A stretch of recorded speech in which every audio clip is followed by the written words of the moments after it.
Assalamu alaikum warahmatullahi wabarakatuh. ‘Yan uwa, yau zan nuna mana yadda za mu kunno wannan code ɗin namu na Mennet, ma'ana daga Tesnet sai ya koma Mennet. To, farko idan muka zo za ka zo sai ka shiga nan wurin layi guda uku haka. Gashi nan ya buɗe mana nan, sai mu shiga browser.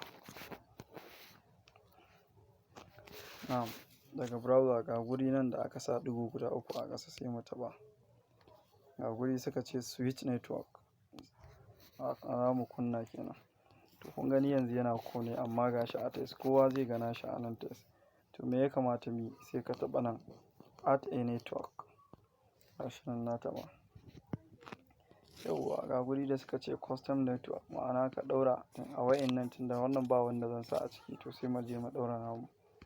Ma'ana shi na wannan kenan, na Mennet.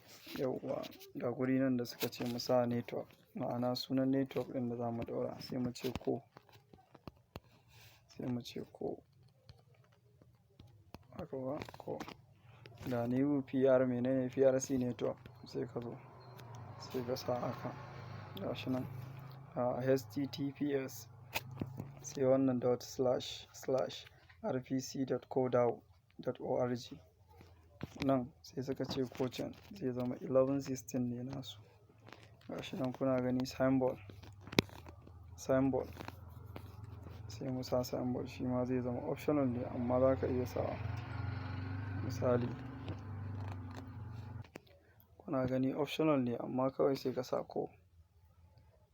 Ok, sorry, nan gurin na je na ɗaura. Gashi nan sai ka sa ko. Koma yayi. Nan za mu iya maimaita abin da muka sa a nan sama, wurin RPC ɗin nan. Nan ma kawai sai mutum ya maimaita. To kawai abin da za a yi da ka gama sa wannan, sai ka danna wannan add. Gashi nan sai mu taɓa add.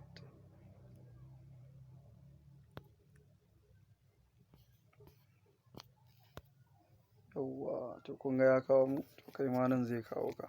To nan gurin wannan shine asalin ko naka na Mennet. Shine asalin ko naka na Mennet, ka kunno shi kenan. Misali in kana so ka kawo ko ɗin ka kai delegating, to haka za ka kunna shi. To sai mu taɓa. Misali in ina so in je in sa address ɗin a cikin satoshi na, sai in taɓa na receiving. Gashi nan sai in yi copy. To yanzu sai in yi minimize, sai in tafi cikin application ɗina. Kun ga nan gurin da inda muke sa wannan abun test ɗin, wannan abun, to yanzu sai in taɓa shi. Gashi nan sai in zo in ɗaura address ɗin kawai haka, sai in yi confirming. Gashi nan successful. To yanzu fa na ɗaura na Mennet ɗina ne. Yanzu ko da wani abu zan yi receiving, zan iya receiving direct ta cikin wannan. Direct zai tafi min a ko ne na Mennet, ba test ba, kamar yadda kuke gani.